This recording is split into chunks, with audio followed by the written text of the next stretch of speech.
We live together. We have 2 places, 3 people, so 1 or 2 of us are always pretty much in the same place, but it rotates back and forth, which is an interesting way to do it, actually. So may I add something about that? Of course. It's one of the tenets of the structure of heterosexual married coupledom. I know it's now boys and girls in some states too, and blessed be. But the thing is that the banks really get nervous about this.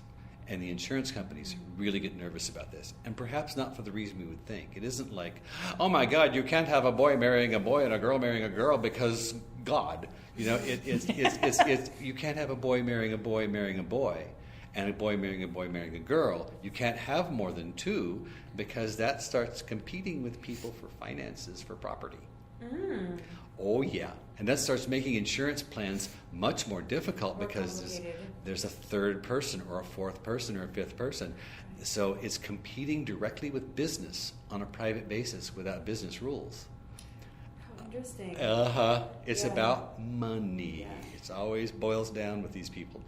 We can't afford to do that. The specific kind of loan we were able to get, I'm not able to get on as an owner and a participant in the loan, which there are other ways to legally sort of help me participate officially, but one of the things that families with more than 2 adults pretty much I think will always face until we fix it is this kind of discrimination that has to do with more than 2 people in a Let's go over our family wedding.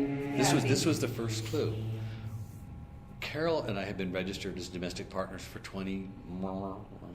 Close to 20, 20, let's just say 20 years, certainly. I was going to ask how long ago. Yeah, maybe. And so we've been registered as domestic partners, grandmothered in, as a matter of fact, because we were registered domestic partners before the law happened in California and San Francisco. San Francisco specifically, law before California. And when we got married, it was a shotgun wedding. We got married on very short notice, and Carol is a minister, and Carol ministered the service. I was the officiant and for the 2 of them, which I don't know if anything like that happening in any other trio relationship. So you 2 are domestic partners, Carol and Robert. You got it, don't you? You got to figure it out. Yes. And then Carol married Robert and Dina. Who are quote-unquote husband and wife, which seem like very old-fashioned terms, especially the way we live them. So for 24 hours, we were a registered domestic marriage partner of 3. The sun rose. Sort of. The sun set. Nobody died. The earth didn't end. Earth didn't end. Armageddon didn't happen. Nothing happened. And then the insurance company told Carol, you can't do that. Yeah, I knew we were going to have to. Under the radar I knew we were going to have to. We didn't know there was radar. We didn't know there was a rule against it. They told us there was. No. I knew that there was, but I knew that we were going to have to dissolve the domestic partnership. But at the same time, the domestic partnership was undertaken. I mean, the whole marriage equality discussion is so interesting and is really relevant to a poly family situation or a triad situation that. You know, every once in a while someone will say, well, then 3 people are going to... Well, yeah, eventually that will in fact be a discussion that we'll have culturally because the reason besides oppression that we had to address the same-sex marriage equality issue. I mean, oppression is a good reason. Yeah. Like that it was a manifestation of homophobia is enough reason to address it. But the other reason was... You've got to be able to have the kind of familial, economic, and healthcare link to one another to take care of your family, to take care of your person. And Robert and Dina and I live in a part of the country where we probably will be able to function as a triadic family, even when Robert goes to get healthcare at the VA clinic.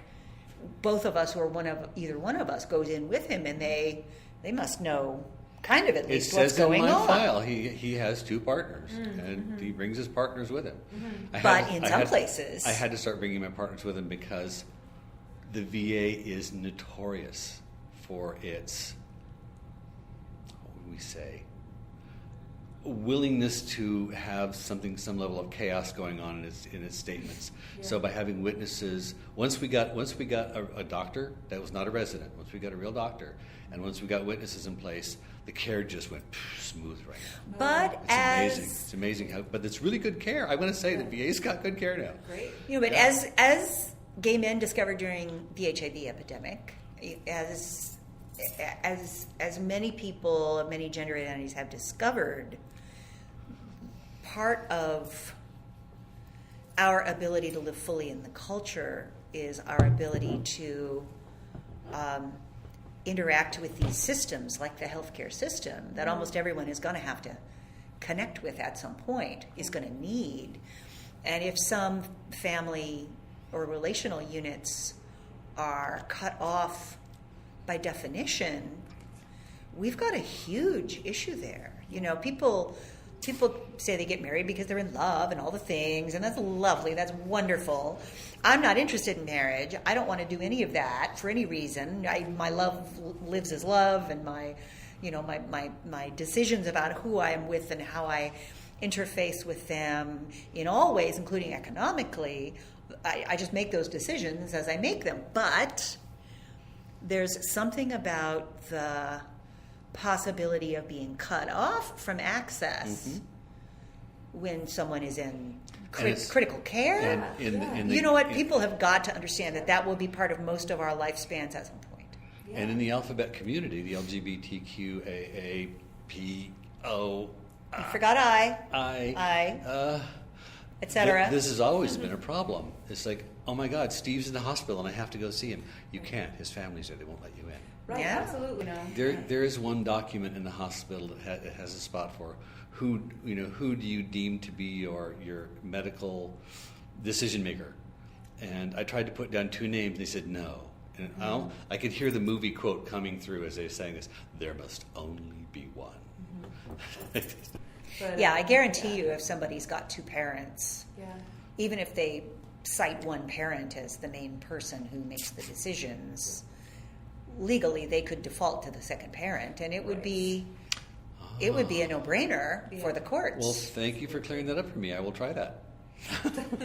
Yay! Well, that'll be interesting to see if it works. Sure. I don't know if it's going to work, but Yeah. interesting to see. Yeah. Interesting to see.